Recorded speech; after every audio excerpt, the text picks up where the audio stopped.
You ask Tiger to solve. This deals with linear equations with one unknown.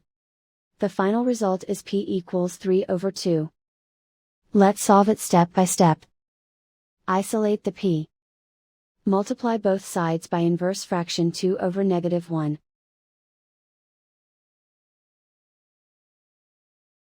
Group like terms. Multiply the coefficients. Simplify the arithmetic.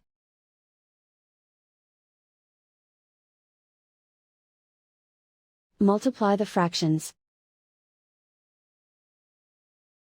Simplify the arithmetic. And so the final result is p equals 3/2.